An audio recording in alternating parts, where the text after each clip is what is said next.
सब में लगा दिए गए। अब वक्त की बात होती है पवन जी, कभी कभी लगता है कि शिक्षा मित्रों में लोगों की अगर काउंटिंग करो तो ऐसे हजारों लोग निकलेंगे जो एक अच्छा खासा रोजगार को कह देते नहीं कि लात मार दी थाली में, अच्छे खासे भोजन की थाली में लात मार दी तो बड़ी विडंबना हो जाती है। और वो जीवन भर उसके लिए सोचता रहता है कौन सा वक्त था। लोग कहते हैं कभी कभी आपकी जुबान पर सरस्वती सवार होती है, क्या हो गया। ये नीलम जी हमारे साथ थोड़ी बैठी होती भाई, जिसे 1 लाख रुपया तनख्वाह मिल रही होती वो बच्चे को चाहे नीट कराता, जेई कराता, कुछ ही कराता। साल भर में 12 लाख रुपया बहुत होता है घर पे आना। और 12 लाख जब परमानेंट आता है, जब ये 50,000 रुपया भी उस समय भी शायद 2000 में भी 15,000 के समथिंग सिपाही की वेतन थी। मैं नीलम जी को अगर बता पा रहा हूं तो 22,500 पर था। कितना? 22,500 मिल रहा था उस समय। 22,000 रुपया था। अब 22,500 रुपया छोड़ के 2250 वाली नौकरी की, सिर्फ इस लालच में। उस समय जो चौपर गांव के फंसे थे, मैं बड़ी आज कटु बात बता रहा हूं, गांव की नौकरी है, आज नहीं कल सरकार नियमित कर देगी, हम शिक्षक होंगे और शिक्षक की नौकरी सम्मान की है, सिर्फ इसमें मारे गए सब सारे टॉपर हैं। क्योंकि उस समय चूंकि प्रधान जिलाधिकारी ने सबने मिलकर बनाया तो गांव में प्रधान ने 1-2 ऊपर नीचे कर दिया, इतना कर दिया कि अंक ऊपर नीचे कर दिए, आरक्षण में थोड़ा ऊपर नीचे कर दिया, लेकिन बहुत ऊपर नीचे नहीं हुआ। और आज सहायक अध्यापक बनकर 14 में सोचा होगा इन्होंने कि चलो देर सवेर सही, हमारा काम हो गया, देर सवेर सही, कोई बात नहीं। लेकिन जब 17 में रिवर्ट हुआ तो क्या सोची होंगी। पवन जी कल कोर्ट है, इलाहाबाद हाईकोर्ट में आऊंगा, अभी नीलम जी आपकी बात सुनूंगा। कल इलाहाबाद हाईकोर्ट में है और कई केस सुप्रीम कोर्ट में भी प्रस्तावित है। उम्मीद यही है कल कुछ अच्छा निर्णय आए, शिक्षा मित्रों को कुछ राहत भरी खबर मिले। क्या कहेंगे पवन जी? सब लोगों को हमारी नमस्कार।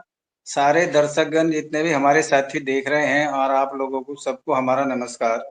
सर कहने का, चूंकि अभी भविष्य का कुछ मामला पता नहीं है और अब हर बात कहने से डर लगता है कि कल क्या होगा, तो इस वजह से कोई भी ऐसी बात मुंह से नहीं निकाली जा सकती, क्योंकि सारे लोग आशा बनती है कि कल क्या होगा, कल अच्छा होगा, और कल शाम तक ये होता है कि भाई इस तरह नहीं इस तरह हो गया, तो फिर एक गंभीर समस्या बन जाती है कि लोग निराशा में चले जाते हैं।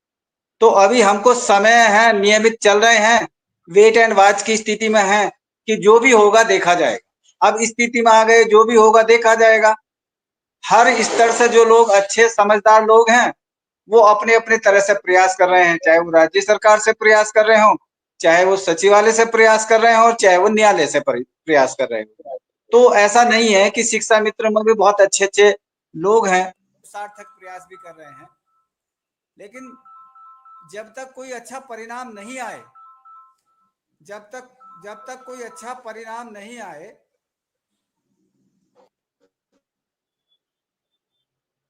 ठोस नहीं कह सकते कि अब ये होने वाला है। जी ठीक है, बोलिए।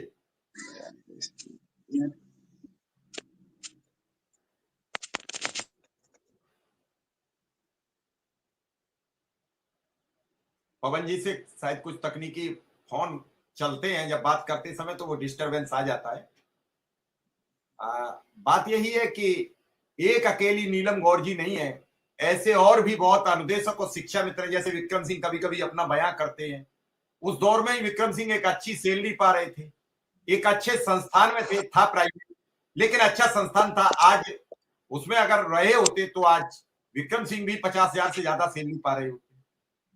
अब जो चीज गुजर गई उसके बारे में तो सिर्फ जिक्र रह गया, बातचीत रह गई, गुजरा हुआ वक्त वापस नहीं आता। पवन जी बात पूरी करें। तो सर न्यायालय में भी प्रयास चल रहा है और सचिवालय में भी प्रयास चल रहा है। अब सवाल यह है कि बहुत प्रयास करने के बावजूद भी जब रिजल्ट नहीं मिल रहे, तो आप चाहे वो लीडर हो, चाहे संगठन के लीडर हो, चाहे कोई कोर्ट में लड़ने वाले लोग हों, वो क्या सार्थक बात कर सकते हैं, क्योंकि बात दूसरे के अधीन है, माननीय जज साहब के अधीन है और एडवोकेट के अधीन है। तो कभी जज साहब छुट्टी ले लेते हैं, तो कभी वकील साहब छुट्टी ले लेते हैं। तो डेट पर डेट ये भारत की ऐसी न्याय व्यवस्था है, इसमें जो है हमको वेट एंड वॉच करना ही पड़ता है। तो सर हम तो यही कह रहे हैं